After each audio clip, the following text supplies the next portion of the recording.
Fala pessoal, tudo bem com vocês? Aqui Júnior Branquinho do Portal Paralegal e olha só esse cenário aqui, pessoal. Dá só uma olhada, que bacana, que coisa legal que a gente está preparando para vocês. Como vocês sabem, aqui no canal eu já fiz diversos vídeos explicando sobre a profissão de paralegal, sobre a profissão de gestor jurídico e notarial. Eu fiz tanto vídeo que eu já não tenho mais roteiros para escrever a respeito do assunto. Por causa disso, a gente criou esse formato de podcast para poder divulgar agora a nossa profissão. A gente quer dar um passo a mais, um passo além. Por isso, eu peço para você que deixe seu like aqui nesse vídeo, se inscreva aqui no canal e compartilha esse vídeo com todo mundo. Isso aqui é um marco para o Portal Paralegal e para a profissão de gestor jurídico e notarial no Brasil. E hoje, nesse episódio especial, eu tenho um convidado que, bom, por si só, vocês já vão compreender o nível deste convidado. O convidado de hoje, ele é juiz federal, ele é mestre em Direito Público, ele é MBA em Poder Judiciário, ele é escritor, é autor, é músico. Temos aqui hoje o juiz Marcos Mairton. Seja muito bem-vindo, juiz Marcos. Olá, Júnior. Eu fico até emocionado com a maneira que você apresenta aí, com tanta ênfase para essa coisa toda. Eu fico muito grato também de você me convidar. Estou feliz de poder participar do podcast. Vi alguns vídeos seus já no YouTube, achei muito interessante a proposta. Fico muito satisfeito de poder transmitir alguma coisa, talvez da experiência de vida, talvez de experiência profissional. Estou aqui à sua disposição. Isso, sem dúvida, eu tenho certeza que o senhor vai poder contribuir bastante. Eu não tenho nem palavras para agradecer a sua presença aqui. É muito importante para a gente, como eu falei no começo, isso é um passo para a nossa carreira, que até então é muito rodeada de muitas questões sombrias, vamos dizer assim, né? Muitas dúvidas. E é muito importante ter um profissional como o senhor aqui hoje para a gente poder conversar e desmistificar muita coisa, falar sobre o assunto. E para começar esse papo, eu percebi o seguinte, que eu dei uma olhada no seu currículo na internet, né, li seus artigos e vi que em todos eles o senhor nunca fugiu do ponto de ser escritor, artista, músico. O senhor sempre enfatizou isso. O que veio primeiro na sua carreira? Foi a paixão pela arte ou a paixão pelo direito? Conta um pouquinho pra gente, como que foi? Ok. Sem dúvida que a arte veio primeiro, né? Ainda lá nos anos 80, quando havia todo aquele movimento pelo rock nacional. Sim. Naquele tempo eu já tive a minha banda de rock, né? Eu tocava contrabaixo. Oh, que legal! E cantava na banda. E também começamos já na época a compor, né? Alguns rocks e tudo. Qual que era a cidade? Então, era em Fortaleza. Fortaleza. Então para o pessoal que não me conhece ainda, eu sou nascido em Fortaleza. Isso. E estou morando em Brasília há 6 anos.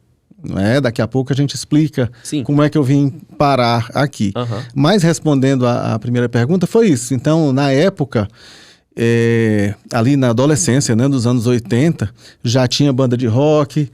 Eu já participei, junto com 2 amigos, a gente criou o jornal da turma do colégio, então já escrevia matérias, artigos, já naquela época, com 15, 16 anos.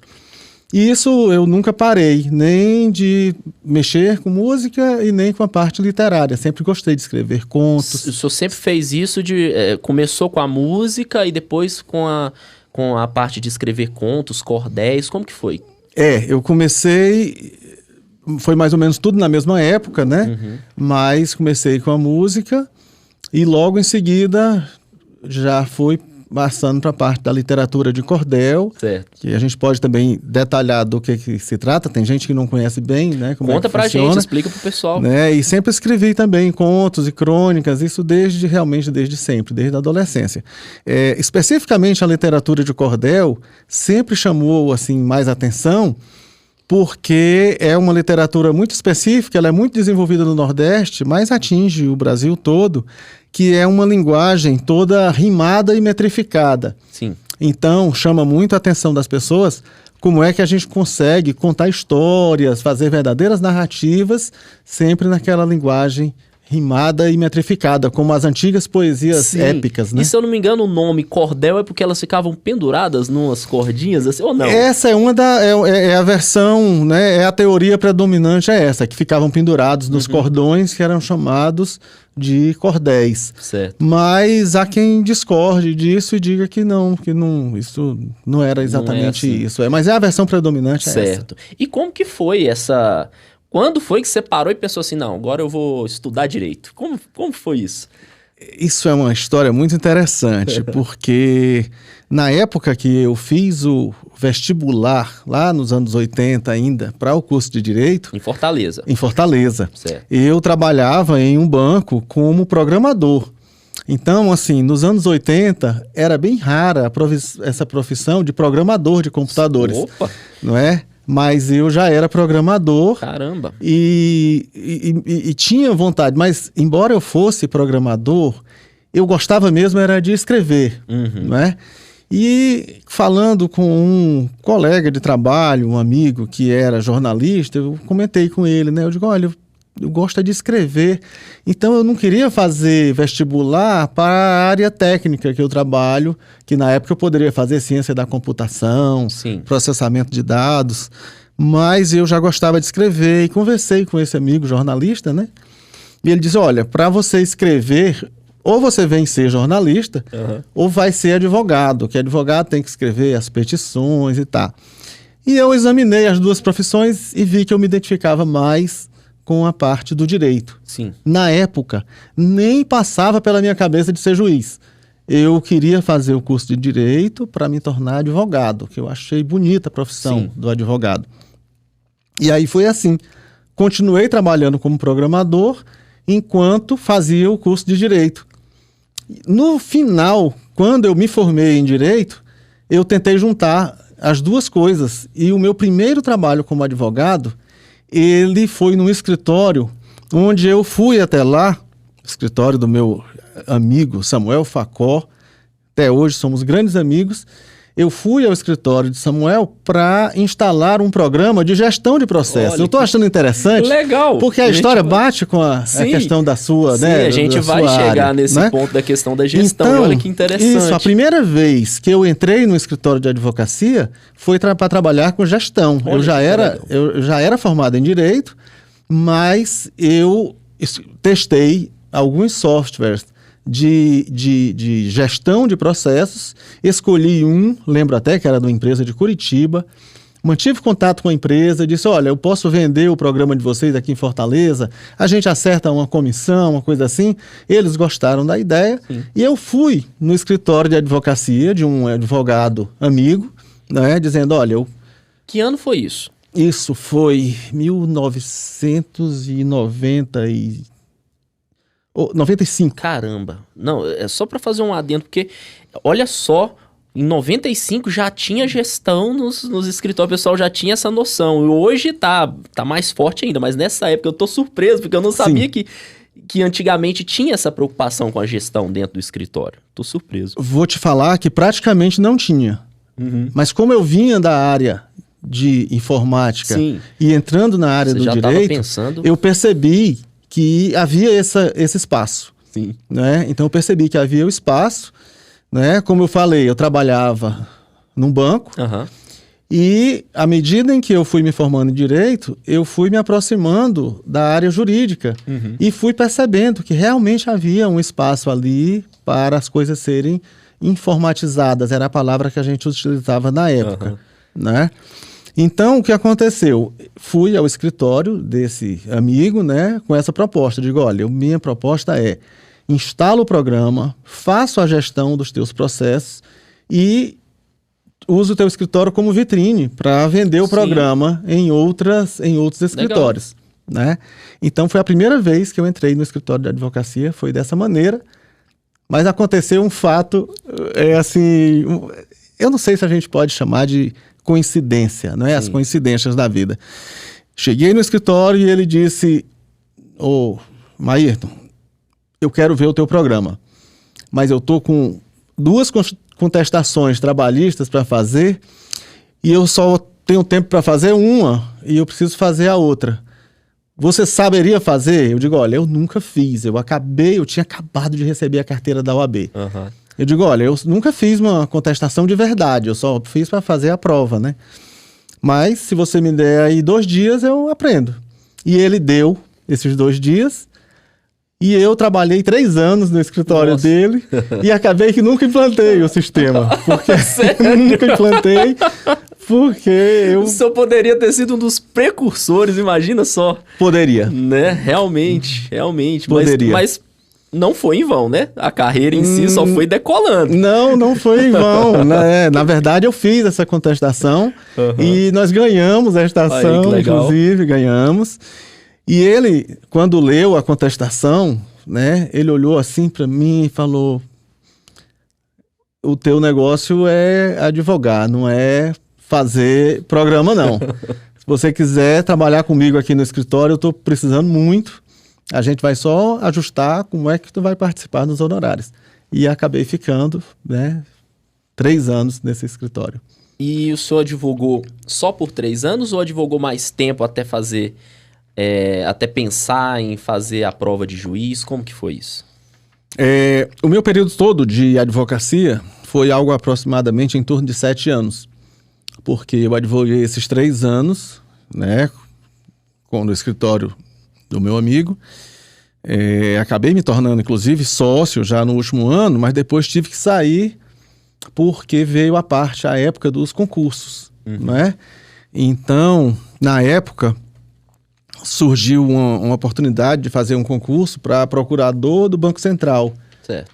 E eu vinha estudando, já tinha ingressado no mestrado e peguei, digamos assim, aquele ritmo de estudo bem forte, né? De mestrado e equilibrando com o escritório. Sim. E acabou que eu fiz o concurso para procurador do Banco Central e passei. E aí me tornei procurador do Banco Central, lá em Fortaleza mesmo, que continua sendo uma atividade de advogado, apenas eu saí da advocacia privada e fui para a advocacia pública. Essas alturas nós já estávamos em 1998, foi o ano que eu ingressei no Banco Central. E aí já embalado nessa questão de concurso, porque essa questão de concurso, ela... Você sempre quer mais, né? Você sempre quer mais. Isso, depois que você entra naquele ritmo de estudar para concurso, não tem mais sábado, não tem mais domingo. E você quando entra você pela noite, passa, né? então, aí que você se empolga, né? Porque aí quando você passa, pensa assim, nossa, é possível mesmo, eu passei, então agora eu vou tentar outro, agora já estou estabilizado, vamos dizer assim. Muitos pensam assim, ó, já estou estabilizado financeiramente, então agora eu vou fazer vou focar para outro concurso que eu vou ganhar mais, e aí vira essa... né? Exatamente. E nesse ritmo que eu vinha, aí em seguida eu já passei no concurso de advogado da União, né? Fiquei 1 ano só como advogado da União, fiquei 2 anos como procurador do Banco Central, aí fiquei mais 1 ano e pouco como advogado da União, e aí foi exatamente quando eu passei no concurso de juiz federal. Foi muito perto, os concursos foram muito próximos. E aí... Foi qual ano? Desculpa, que o senhor passou no concurso?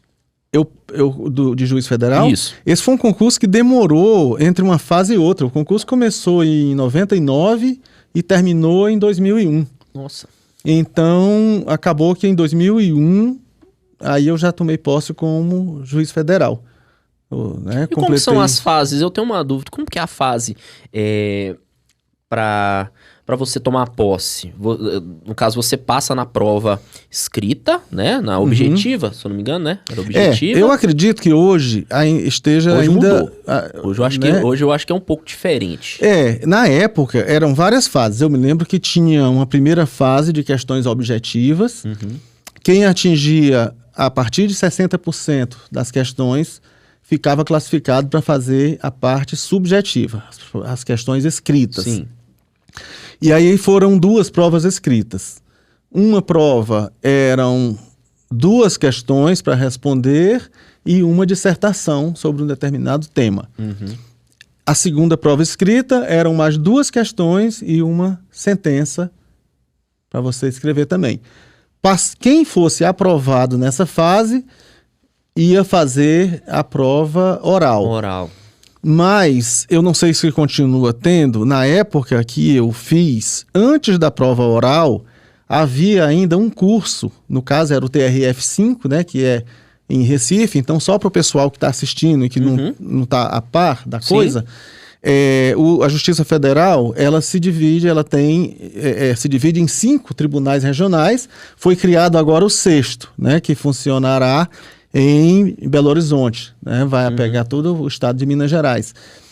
Quando eu fiz para a 5ª região, que pega a sede em Recife e pega quase todos os estados do Nordeste. O Nordeste menos Maranhão, Piauí e Bahia. Então pega 6 estados.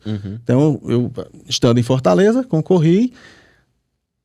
E numa das fases do concurso, né, já falei da prova objetiva, 2 provas subjetivas, depois tinha um curso lá no Tribunal da 5ª Região em Recife, que também tinha prova, e quem passasse em tudo isso ia fazer a prova oral. A prova oral foi logo depois desse curso, né? Alguns dias depois. Aprovado na prova oral, tem a fase de títulos, onde você reúne publicação de artigo, pós-graduações, uma série de coisas. Toda a carreira que o senhor veio construindo, né, nesse período fez experiência como advogado, tudo isso conta como título, que é uma fase classificatória. Sim. Né? Então, a partir desses títulos, você pega quem foi aprovado e classifica, né? Certo. Porque tem toda uma consequência. Sim. Quem se classifica em primeiro vai escolher as vagas primeiro do que quem vem em segundo. Então, tudo isso é importante. Sim, né? Sem dúvida. Sem dúvida. E hoje o senhor é juiz aonde? Pois é. Hoje eu sou juiz federal no Ceará. Continuo lá. Certo. Né? Eu ingressei na Justiça Federal do Ceará em 2001 como juiz substituto. Em Fortaleza, continuei como juiz substituto, mas a Justiça Federal tem uma peculiaridade, que também eu já falo aqui porque é bom que o pessoal que está assistindo já vai tomando familiaridade com isso. Toda vara tem 2 vagas de juiz, o titular e o substituto. Eu digo 2 vagas porque hoje tem muita vara que não tem o juiz substituto, porque simplesmente não tem juiz para ocupar. Faz concurso, as pessoas passam, mas não passam em quantidade suficiente para ocupar todas as vagas. Certo. Né? Então, quem faz concurso para juiz federal concorre contra si mesmo, né? Não vai disputar vaga. Pelo menos a última, até onde eu acompanhei, tem sido assim. Certo. Nós temos vagas disponíveis. Então, eu entrei como juiz substituto. Para me tornar titular, eu saí de Fortaleza, porque a vaga de titular que havia disponível na época era na vara de Juazeiro do Norte, no Ceará, né? No Cariri cearense, terra do Padre Cícero, né? Sim. Então eu fui o primeiro juiz de Juazeiro do Norte, porque a vara estava sendo inaugurada, né? Eu estive na inauguração, meu discurso na inauguração foi todo em verso. Oh, que legal. Né? Escrevi um cordel na época, Justiça Federal e sua chegada ao Cariri, onde eu fiz o discurso todo em verso. O senhor estava no direito, mas o coração estava na arte. Sempre. O coração sempre estava na arte, né? Então, fui juiz em Juazeiro, de Juazeiro eu fui para Mossoró, no Rio Grande do Norte. De Mossoró eu fui removido para Sobral, sempre a pedido, porque né, o juiz é sempre removido quando ele pede, né? Surgia a vaga, eu pedia. Para Sobral, de Sobral eu fui juiz em Quixadá, até voltar para Fortaleza, salvo engano, em 2012. Voltei, fui presidente da primeira turma recursal do Ceará, que aí a gente já traz para o assunto os juizados especiais federais, que tem toda uma estrutura dentro da Justiça Federal, e tem as turmas recursais, que é a segunda instância dos juizados federais. E eu fui presidente da primeira turma recursal do Ceará, até chegar na vara que eu realmente queria, que era uma vara criminal. Certo. Então, desde então, salvo engano, 2013, 2014, eu não estou lembrando agora, eu assumi a titularidade da 12ª Vara Federal do Ceará, que é sediado em Fortaleza e tem competência exclusivamente criminal. Eu sou juiz de lá até hoje. Estou afastado da jurisdição porque desde 2016 eu fui convidado, a palavra tecnicamente falando é convocado, Sim. né? Eu fui convocado para ser juiz instrutor aqui no STJ. Então, fui juiz instrutor, teve um período que eu fui juiz auxiliar da Corregedoria Geral da Justiça Federal, aqui em Brasília, Certo. e depois voltei para ser juiz instrutor de novo na Corte Especial do STJ, que é onde eu estou hoje. Então, parece a pergunta difícil de responder, né? Quando você pergunta assim, onde é que você é juiz hoje, né? Mas foi importante você fazer toda essa explicação para o pessoal compreender. Porque como o senhor contou na história, era lógico que seria no estado que o senhor passou, mas como eu vi que o senhor estava aqui no STJ, eu fiz a pergunta para tentar entender como é que foi todo esse processo. Exatamente. Por isso que eu senti necessidade de explicar, não, né? Mas muito bom, bom. Conseguiu explicar muito bem, a gente compreendeu. Agora, olha só. Só para finalizar essa parte, Sim. Júnior, se você não se incomodar. Não, que isso. Essa questão juiz, instrutor, eu também sempre quando falo para pessoas que não são da área do direito, explica eu pra sempre gente. esclareço que o juiz instrutor é o juiz que instrui o processo. Então, o juiz instrutor não tem nada a ver com ser professor. É o juiz que instrui. O que é instruir o processo? É preparar o processo para que ele seja julgado. Certo. Então, o que acontece? O STJ, dentre as competências que ele tem, né, de interpretação da lei federal, né, de formar uma jurisprudência da legislação federal, ele tem uma competência de processos originários, que são aqueles casos do foro por prerrogativa de função. Ou seja, em razão da função, a pessoa é julgada no STJ e não no juiz de primeiro grau. Compreendo. No caso do STJ, nós temos governadores, desembargadores e conselheiros de tribunais de contas dos estados e conselheiros dos tribunais de contas dos municípios. Então, quando essas pessoas são acusadas criminalmente, o processo ele já começa aqui no STJ, certo? Certo.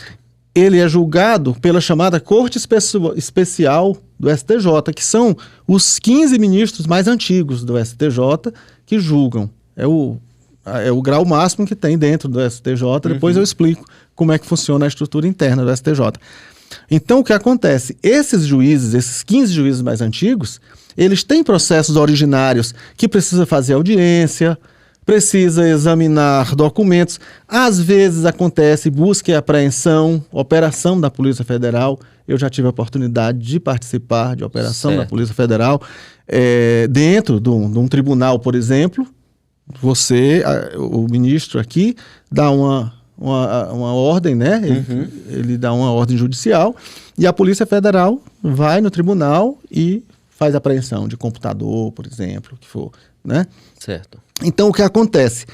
Cada juiz cada juiz da Corte Especial, ou seja, que tem essa competência originária, ele pode nomear um juiz de primeiro grau para fazer a instrução, para recolher as provas, ouvir testemunhas, fazer o interrogatório do acusado. Todo um processo também de gestão. Também. Você tem que ter uma organização do processo todo, saber as fases direitinho, as datas, para não perder prazos. Exato. Né? E implementar. Isso. E aí a gente prepara o processo e entrega para o ministro, né? Ministro, aqui o processo, né? Agora o senhor decide se vai receber a denúncia, se vai mandar arquivar. E aí esse hoje é o meu trabalho. Legal. Né? É preparar os processos para o ministro julgar. Show de bola. Maírton, seguinte, eu fiz uma pesquisa sobre o senhor, né, antes de entrevistá-lo. Pode continuar chamando de você, não tem problema. Eu tô chamando de senhor, juiz Marcos, falei, meu Deus, não, me chama de senhor, falei, tá, me chama de você. Ele falou, me chama de você, falei, então tá bom, vou tentar. Bom, não tem problema, mas se quiser chamar de senhor, não tem problema, eu tô só lhe lembrando. Não, tranquilo. Então, eu fiz umas pesquisas e li a respeito, né, da sua profissão e li alguns dos seus artigos. E eu tive a impressão, quando eu estava lendo os artigos, eu falei assim, ele é uma pessoa muito humana. Eu tive essa impressão lendo seus artigos. Mas conhecendo pessoalmente, eu percebi que é sim. A gente estava conversando um pouquinho antes de começar a gravação e eu percebi que ele é uma pessoa muito humana e vocês vão compreender isso ao longo da entrevista. Em um dos seus artigos, me chamou bastante atenção, é o seguinte. O nome do artigo é A Sentença, um ato de fé. E ele diz o seguinte: se o juiz profere sentença movido por qualquer outro interesse que não seja de fazer justiça, não merece receber da sociedade a importante missão de julgar. Vocês devem perceber a profundidade que tem isso. E é uma profundidade, eu posso dizer que seja até uma... Como é que eu posso usar a palavra? É uma esperança, e um pensamento positivo acerca da profissão de juiz e da preocupação com os juízes em si, do que eles vão, né, como será a sentença, como que eles vão entregar essa sentença. Se eles não estiverem dentro, né, da boa fé, se eles não estiverem ali incumbidos da boa fé, como que vai ser essa sentença? Como que a sociedade vai entregar para essa pessoa, né, o cargo de juiz? E a gente preocupa muito com a questão da moralidade, né, Maírton? Então, como que a gente faz? Isso é uma questão filosófica que eu estou propondo aqui para o senhor. Como que a gente consegue medir a moralidade dos juízes? Tem como? Como que a gente consegue saber esse tipo de coisa? Veja só, Júnior, esse artigo, né, que ele está disponível na internet. Sim, eu vou deixar o link. Pode procurar. Nesse artigo, eu abordo exatamente essa questão da dificuldade do juiz para buscar essa posição justa, né? Porque, como eu digo no artigo, o juiz ouve um lado da história, depois ele ouve o outro lado. Então ele tem, no mínimo, para começar, ele tem duas versões, não é? Ele tem acusação e defesa, ele tem autor e réu, requerente e requerido. É razoável imaginar que nenhuma dessas duas versões ela é completamente fiel aos fatos. Sim. Porque, como dizia o meu professor Raimundo Bezerra Falcão, lá do mestrado da Universidade Federal do Ceará, o advogado, ele precisa ter a habilidade de contar uma história conforme os interesses dele, sem deixar transparecer muito, porque ele tem que convencer. E se você transparece muito o interesse, você acaba não atingindo esse objetivo. Sim. Mas é claro que é uma versão entregue por alguém parcial, né? Do outro lado, o que é que você tem? Outro profissional com a habilidade mais ou menos do mesmo padrão para contar a mesma história de um outro ponto de vista. Um outro ponto de vista. Esse não é? E o juiz provavelmente não vai aceitar 100% de uma nem de outra, vai criar uma terceira versão. Ora, ele vai criar uma terceira versão a partir do raciocínio dele, das provas que estiverem nos autos, mas ele vai ser influenciado por toda a história de vida dele. Condição social, as coisas que ele leu, né? Tudo o que formou a consciência dele. Então, é difícil você ter, eu considero quase impossível. Sim, é uma questão filosófica, como eu falei, né? É difícil, né? A gente poder, né, medir. Como que a gente fala assim, esse juiz ele é moral, ele agiu com moralidade. Como que a gente mede Exatamente. Isso, né? Se você... tem até um outro artigo, que eu não sei se ainda está na internet, porque eu acho que eu incluí num livro, chamado A Dança da Verdade, onde eu faço uma alegoria, onde as dançarinas vão... mostrando as diversas versões de um mesmo fato. Então, é difícil. A verdade é algo que é muito difícil de alcançar. Como eu sempre digo, o fato só existe no momento em que acontece. Um segundo depois, não tem mais fato. Você tem versões sobre aquele fato, não é?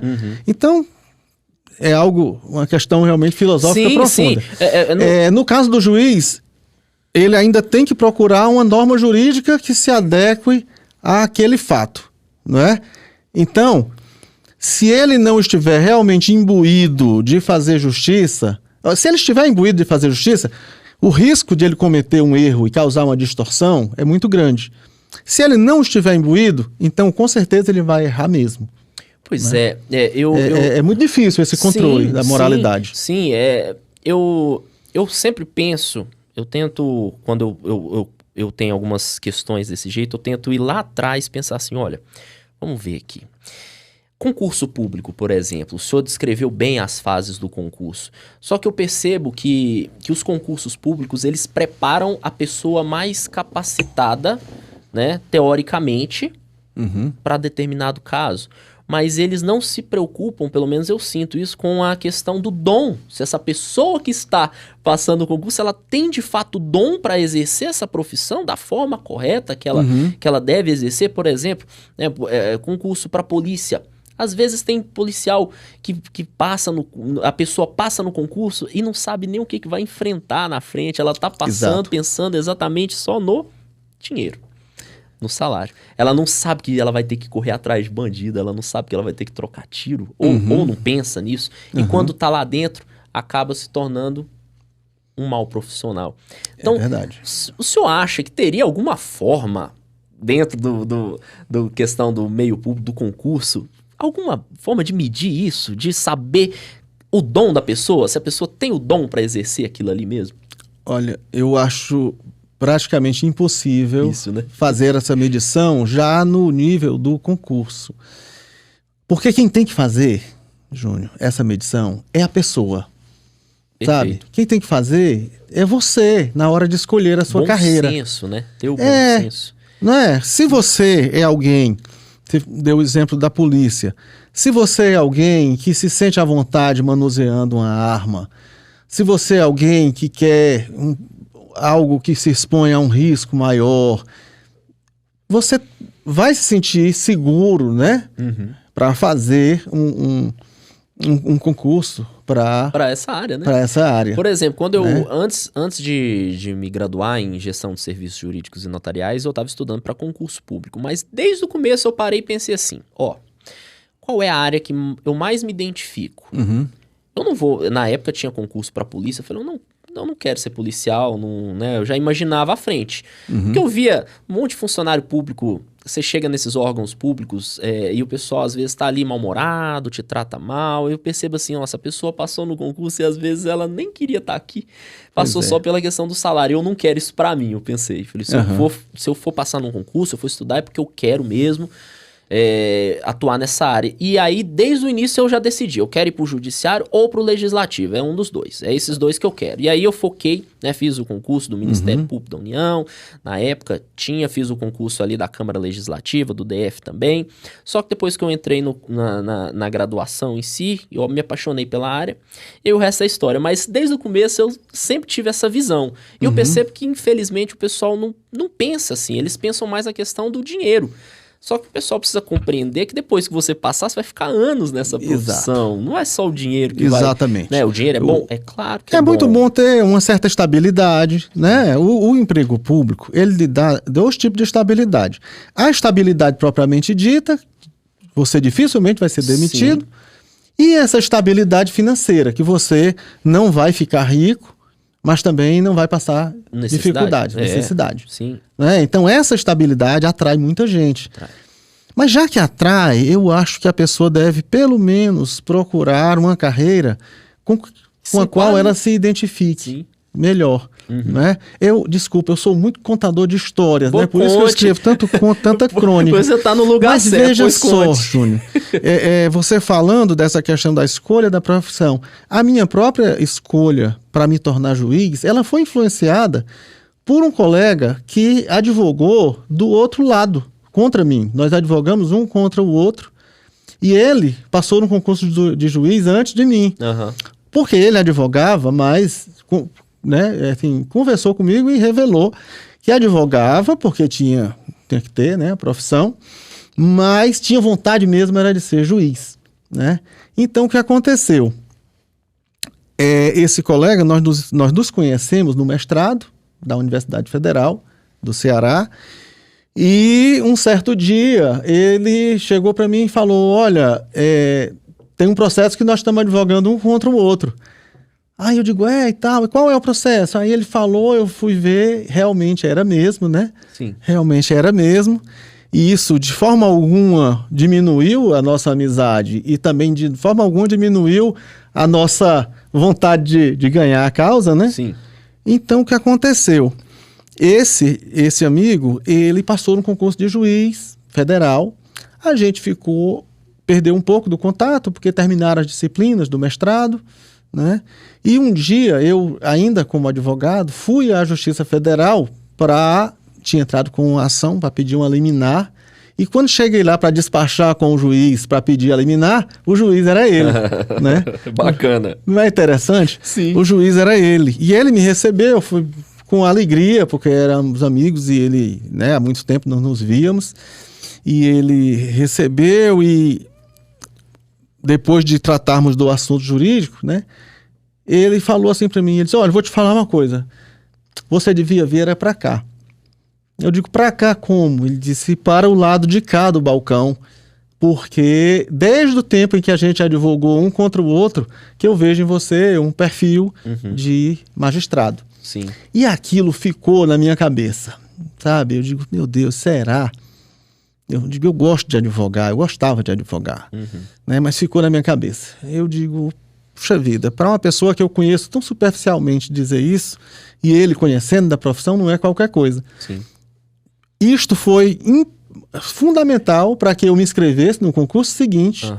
E aí passei e acho que ele tinha uma boa carga de razão, porque eu estou lá há 21 anos. O senhor está feliz com a profissão hoje? O senhor está feliz? Eu estou feliz nesses 21 anos como juiz federal, eu estou feliz. Houve algumas perdas nesse caminho, houve algumas perdas de pontos favoráveis da profissão. Sim. E que hoje nós perdemos, não é?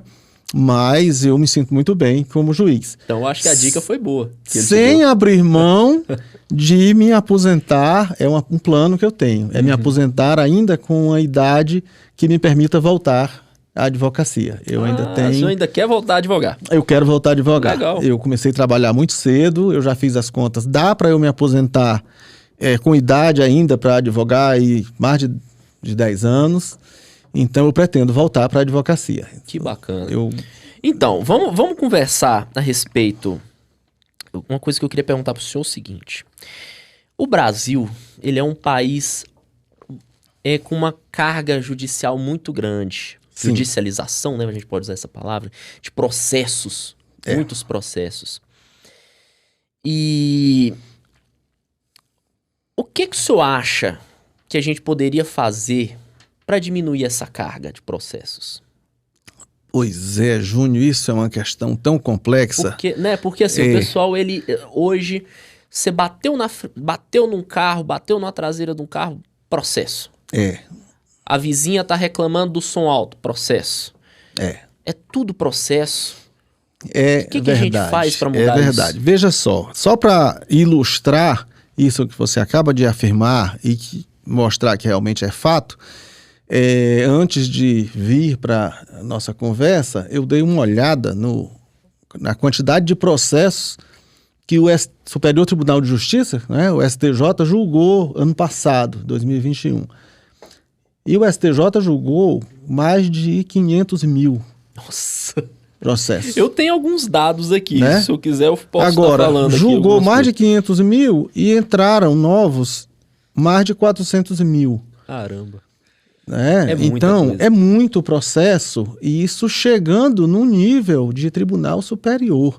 Você imagine lá no primeiro grau, no juizado especial. Essas briguinhas que eu relatei, né? Porque nem todos que começam lá chegam aqui. Tem uns que terminam por acordo, tem uns que terminam já no segundo grau e a pessoa não recorre aqui para o STJ. Muitas vezes não cabe o recurso, né? Então, é uma quantidade realmente muito grande.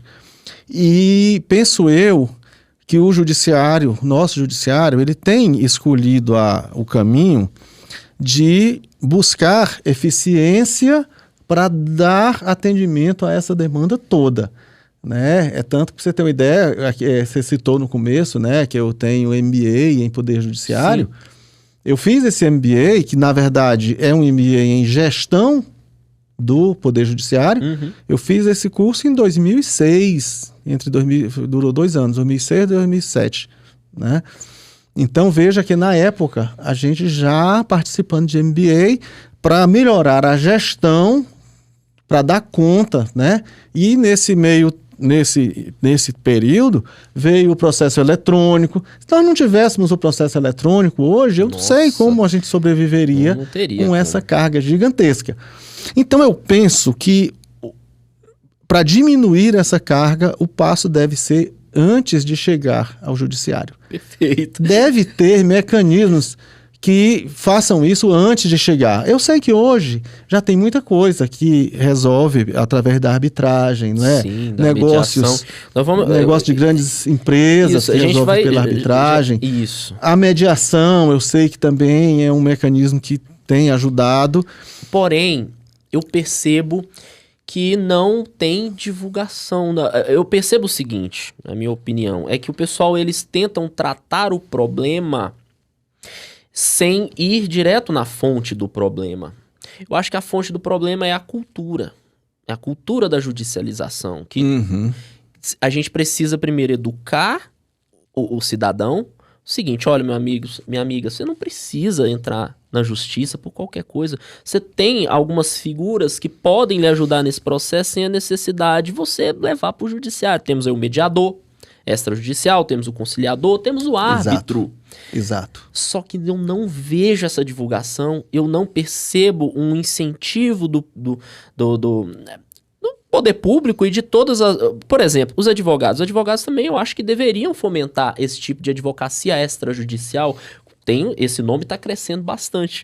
Eu vejo muita gente falando a respeito disso, da advocacia extrajudicial, que é a utilização dos mecanismos extrajudiciais de resolução de conflito que a gente tem, que é a mediação, a conciliação e a arbitragem. Isso. É bom para o seu cliente que ele resolva o problema dele rápido. Exato. Mas quando vai para o judiciário, a gente tem a impressão de que o problema se estende, é mais moroso, e talvez seja até um pouco mais interessante financeiramente para o advogado estender um pouco mais o prazo, não sei.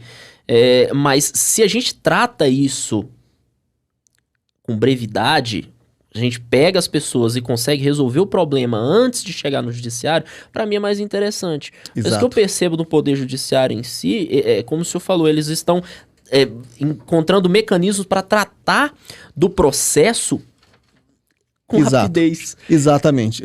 Sinceramente, eu acho que... Mas eu acho que tinha que ser na fonte. O que você acha? Eu também acho. Eu acho que é louvável que se busque mais eficiência no judiciário para tentar dar uma resposta mais rápida. E isso vem sendo conseguido. Né? Você tem processo no Juizado Especial Federal que, em primeiro grau, ele está julgado em 30 dias. Sim, 40 dias. Eu percebi que no Juizado Especial Cível, ele estava em torno de 3 meses. Já 2, 3 meses, como ele deve ser muito mais, né? Deve ter muito mais processo nesse Juizado Especial. Nos juizados tem muito processo. Tem muito mais. Então, assim, estava em torno de 60 dias já tinha uma audiência de mediação marcada, né? Para poder... Conciliação, na verdade. Para agendar e tudo mais. Então, assim, hoje nós temos a figura do gestor jurídico notarial, que é a profissão que eu exerço. Sim. O senhor já tinha ouvido falar do gestor jurídico notarial? Não com esse nome. Conheceu? Com esse nome, quem me apresentou foi você. Sim. E o paralegal, o senhor já tinha ouvido falar? Também tinha... Esse paralegal eu já tinha ouvido falar, mas também vim me interessar mais depois que você me Sim. me Então, falou. o paralegal, ele é um profissional que trabalha com atividade jurídico-administrativa, e é muito reconhecido e requisitado nos Estados Unidos, na Europa, na Ásia, na África, todos os países. Infelizmente aqui no Brasil não é tanto.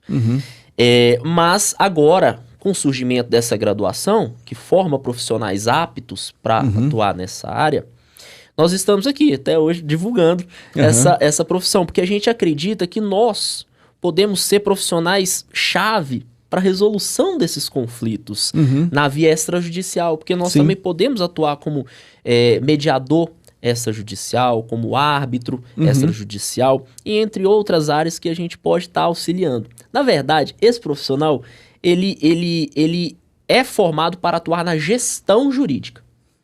Houve um... A questão é que o termo gestão jurídica é muito amplo, né? Isso. Porque você pode cuidar da parte administrativa de um grande escritório. Nós temos escritórios de advocacia hoje no Brasil que são imensos.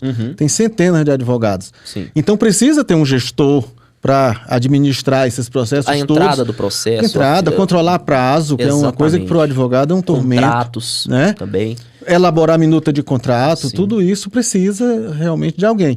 Mas ele também, o gestor, pode atuar dentro do Poder Judiciário. Sim. Eu vou, só para dar o exemplo, depois a gente detalha. Na Justiça Federal, eu tenho o meu diretor de secretaria, que atualmente, no caso, é uma diretora, que a parte toda de administrar o andamento do processo na vara fica a cargo do diretor, da diretora de secretaria, para que eu possa me concentrar mais no julgamento dos processos. Esse é o ponto. Então, é esse o ponto? Esse é o ponto. É porque, assim, eu enxergo a profissão de forma muito macro e às vezes até confunde o pessoal que assiste o canal. Porque o pessoal fala assim, Júnior, mas você fala pra mim que a gente faz gestão, mas a gente também pode fazer mediação. Eu falo, gente, a gente pode fazer várias coisas. A gente aprende tudo isso no curso. A gente pode fazer várias coisas. Infelizmente, algumas pessoas compreenderam de forma equivocada no lançamento desse curso e foram contra o curso, inclusive a OAB foi contra o curso, porque pensou que a gente ia atuar com atividade jurídica em si, que a gente ia tomar o lugar do advogado, mas não é isso. Não é essa. A gente é amigo do advogado. A gente é pro advogado assim como o enfermeiro é pro médico. Eu falo isso para todo mundo. Pronto, eu acho uma boa analogia. Isso, eu utilizo ela para exemplificar. A gente tem a parte da gestão jurídica para trabalhar dentro de um escritório ou dentro de um departamento lá no Poder Judiciário, dentro de um cartório, que a gente entende do processo da gestão, da administração. A gente faz a administração desses prazos, das entradas dos documentos, faz toda a gestão do escritório, foca nisso. Então, a gente pode atuar em diversas áreas. E eu acredito que nós somos peça fundamental para reduzir esses prazos, porque muitos de nós, assim como eu, trabalha como autônomo. A gente presta serviço para pessoas físicas, empresas, pensando sempre nisso, na orientação da atividade, na resolução do conflito, sem a necessidade de levar isso para o judiciário, tentar resolver. Veio aqui uma curiosidade, desculpe lhe interromper. Não, pode falar. Pesquisa de jurisprudência, pesquisar precedentes, está incluído? Claro. Doutrina. Pesquisa de doutrina, pesquisa de jurisprudência. Tudo isso está envolvido. Todas essas questões estão envolvidas. Sempre que precisar... Claro, eu oriento o pessoal que sempre faça uma pós-graduação. Dependendo da... Por exemplo, você vai trabalhar num escritório de advocacia que o foco deles é trabalhista. Faça uma pós em trabalhista que você vai poder ajudar muito mais o pessoal lá dentro. Né? Então, eu sempre oriento nesse sentido.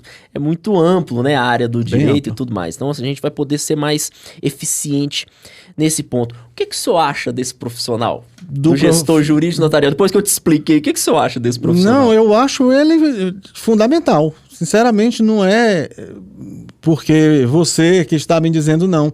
É algo que eu já via, né? Como nós conversamos no começo hoje da nossa conversa. Eu fiquei surpreso. Eu já via isso já há muito tempo. Em 95, o senhor já tinha essa visão? Em 95. Em 1995 eu tinha essa visão aí, né? Inclusive pensava em atuar nessa área, porque eu vejo isso. O profissional do direito, o advogado, o juiz, o promotor, ele precisa e deve focar mais na questão jurídica que ele tem para resolver. E o gestor jurídico vai administrar o escritório, vai fazer busca de jurisprudência, vai fazer busca de doutrina. Eu vejo como um profissional importantíssimo para dar essa base, dar esse apoio para o profissional. Dentro do judiciário, então, é importantíssimo. Cartórios também, né? Porque outra faceta nossa também é a parte cartorial, que a gente tem disciplinas de cartório dentro do curso. Então, e o advogado em si, ele precisa de atividade cartorial, ele precisa que alguém vá lá no cartório, pega, tira uma certidão e tudo mais. E o graduado em gestão de serviços jurídicos, ele está preparado para isso. É um profissional que eu sou suspeito para falar, eu defendo muito porque eu sei que é necessário, mas eu percebo Eu não sei se isso pode ser intencional, mas eu percebo que tem um certo bloqueio das pessoas com esse profissional.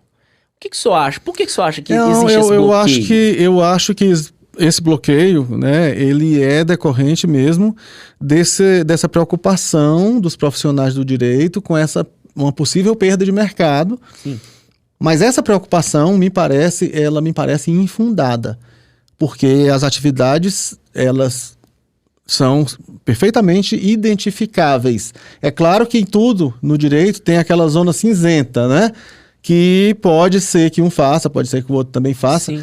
mas elas são atividades identificáveis e o advogado profissional hoje, eu digo advogado profissional, aquele que realmente, o advogado militante, Sim. que se dedica a viver a advocacia, eu acho hoje muito difícil de ele atuar sem ter o profissional do lado que vai dar esse apoio.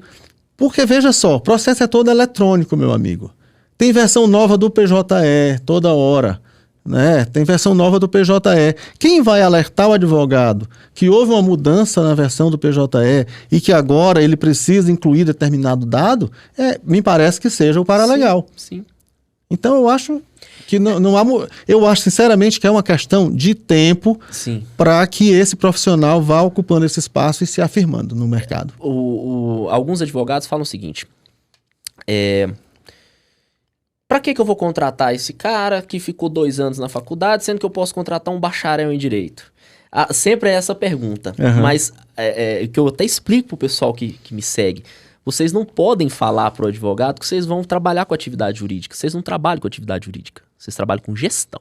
Uhum. Então você tem que dar um enfoque na gestão e na parte cartorial. O direito dentro desse curso é apenas para você ter uma introdução dentro do trabalho. Uhum. Você vai ter introdução ao direito constitucional, direito administrativo, processo legislativo, juizado especial, toda essa administração judiciária toda. Você vai compreender como que funcionam os tribunais, tudo. Você vai ter essa visão, mas você não vai pegar e elaborar contestação, você não vai fazer esse tipo de trabalho. Pode ser que você possa fazer, se tiver, eu oriento uma pós-graduação, e se o advogado pedir para você fazer, se tiver capacidade, você faça, e depois ele revise. Exato. Tudo certo. Mas não é esse foco. Então, você tem que explicar para ele que ele precisa da gestão e ele precisa de atividade cartorial, e infelizmente o bacharel em direito não aprende administração na faculdade e não aprende também cartório na faculdade. Exato. Então, a gente está aí exatamente para isso. Eu vou mandar para você uma crônica que eu escrevi, que foi uma das atividades do MBA que eu fiz na época, onde eu trato exatamente dessa questão no caso, na visão do juiz, onde eu trato dessa questão do juiz que acaba de sentenciar um processo e tem que tratar de uma questão administrativa, de programar as férias dos seus servidores. Olha só. Isso é bem mais complicado para um juiz com a formação jurídica dele, é bem mais complicado elaborar uma escala de férias do que dar uma sentença. Sem dúvidas. Então eu vou até mandar esse texto, porque eu acho que vai ser bom aí, porque foi um texto que era para o MBA na época, e eu, com a minha veia de escritor, de artista, eu me arrisquei, e ao invés de fazer um trabalho dissertativo, eu fiz em forma de crônica,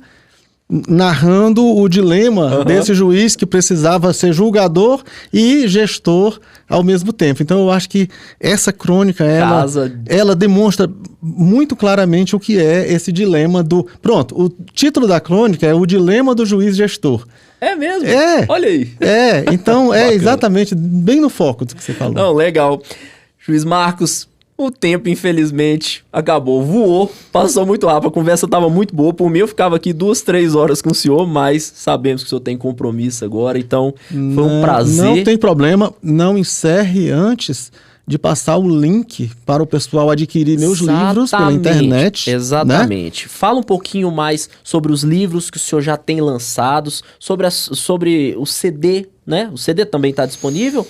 Na verdade, o que eu tenho hoje são músicas nos sites das plataformas de streaming. Sim. Né? Então, Vamos começar pelos livros, então, e depois a gente passa o link. Pronto, os livros, é uma curiosidade. Eu não tenho livro jurídico publicado. Certo. Eu tenho alguns artigos que você encontra pela internet, né, na internet, mas os meus livros publicados, eles são todos livros não jurídicos. Uhum. Eu tenho desde livros para criança, como Uma Aventura na Amazônia, que é Caramba, que para legal. Criança. Eu tenho um livro chamado Um Sapo Dentro de um Saco, que é baseado num trava-língua, que também é para crianças. Né? Tem um livro para adolescentes, que é o livro O Quilombo do Encantado, é um livro voltado para o público infanto-juvenil, adolescentes. E tenho livros de ficção. Tenho Contos, Crônicas e Cordéis, é um desses livros. Eu tenho A Manicure, um e-book que o pessoal pode pegar lá na Amazon, né? Sim. Tem A Manicure e Outros Casos de Amor e Traição, que tem histórias assim... Que legal. Picantes, interessantes, né? Outro e-book, já do pessoal mais jurídico, eu tenho Crônicas Forenses, Realidade e Ficção na Vida de um Juiz Federal, onde eu pego alguns casos reais e transformo em histórias. Obviamente, quando eu faço isso... Nunca é possível contar a história 100% verdadeira, até para não revelar quem são as pessoas envolvidas. Mas é muito interessante para quem é estudante de direito, e mesmo para quem já se formou... É para desmistificar, né, o meio. Isso, essa é a ideia, né, desmistificar. Então é isso, procura pelo meu nome, Marcos Maírton, lá na Amazon. Você vai me deixar os links e eu vou colocar todos aqui na descrição do vídeo, vocês vão ter acesso, é só clicar direto lá, vocês chegam lá. E sobre o CD, onde o pessoal escuta suas músicas? Pronto, as minhas músicas que eu tenho gravado no estúdio do Mariano Júnior, né? Sim. Tenho gravado um trabalho espetacular de produção que o Mariano faz. Eu tenho levado as minhas composições e o Mariano faz a produção e eu coloco nos streams, né? Spotify, Deezer, né? No próprio. E tem o meu canal no YouTube também. Marcos Maírton. Marcos Maírton. Vou deixar aqui na descrição. Inclusive, o senhor falou do estúdio do Mariano, é o estúdio que nós estamos aqui, o Hertz Estúdio, em Brasília. O Mariano Júnior, sem dúvida, é um dos maiores produtores musicais, de audiovisual também, do país. Meu amigo, desde 2012, estamos aqui hoje, utilizando o espaço dele, como vocês podem ver, excelência, tanto na questão da câmera, do áudio, do cenário. Então, vou deixar o link aqui também do Hertz Studio para vocês conhecerem as redes sociais deles. E é isso, juiz. Muito obrigado pela sua presença. Valeu. Se eu pudesse, ficava aqui horas conversando com o senhor. Eu também ficaria conversando. Uma conversa muito boa. O tempo passou voando. Eu nem vi. Eu não percebi o tempo passar. É isso. Um grande prazer estar aqui contigo. O prazer é todo nosso, sem dúvida. Sem dúvida. Pessoal, muito obrigado pela audiência de vocês. Deixa seu like, deixa aqui nos comentários o que vocês acharam desse papo e compartilha esse vídeo com o máximo de pessoas que vocês puderem. Isso aqui é um marco histórico aqui para a profissão de gestor jurídico e notarial e para o canal, para o Portal Paralegal, que está aqui há 2 anos falando exclusivamente dessa área para vocês. Então, valeu!